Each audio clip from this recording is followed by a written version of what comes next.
Greetings once again, fellow book lovers. It's time for another edition of Shelf Life Book Reviews Online, where I present to you a book that I've read, reviewed, and recommend. And the book today is The Missing Pages by Alyson Richman. This is published by HarperCollins.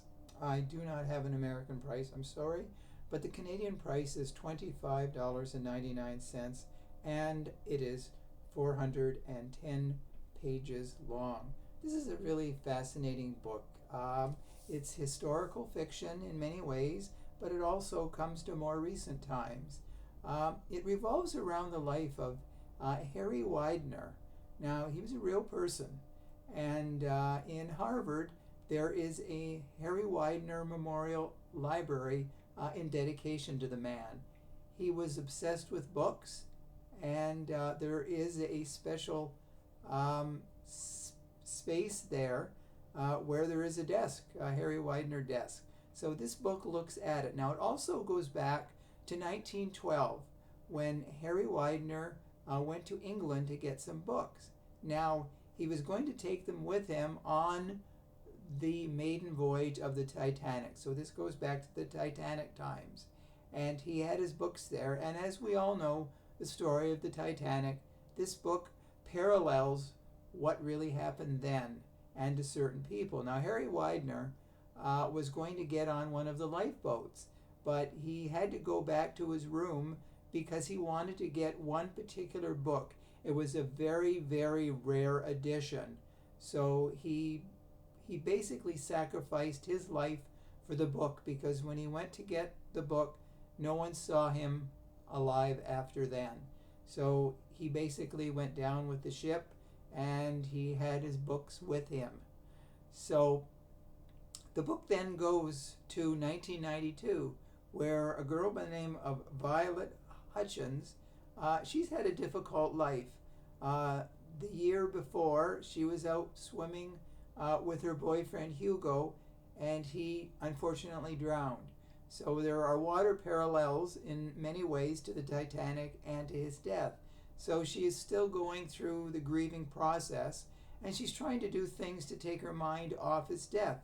So she gets a job at the Harry Widener Memorial Library at Harvard as she's a student there. And it's not too long afterward that she starts working that some very unusual things happen.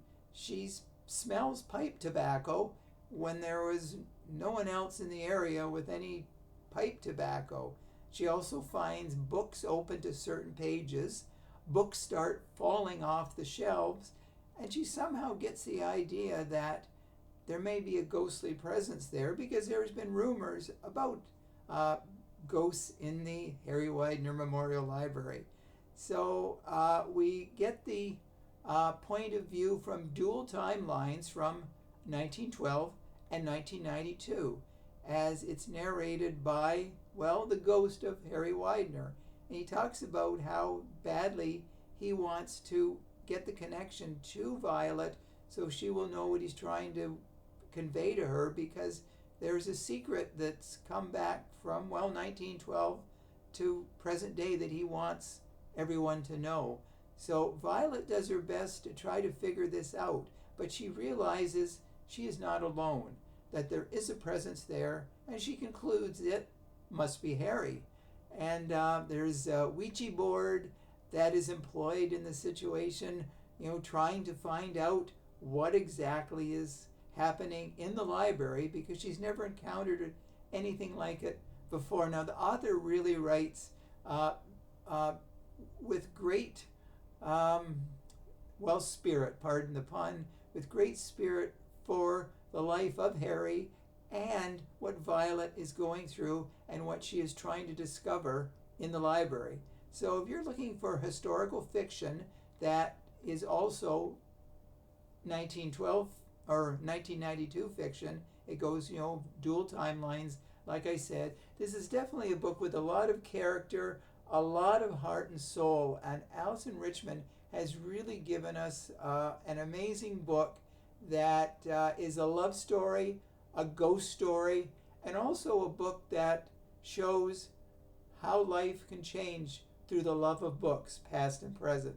So this is a book I very highly recommend to you. So if you do purchase it, drop me a line and let me know if you do agree with my review. I do thank you for watching. Hopefully you found this review informative, and I'll be back again very soon with another excellent book.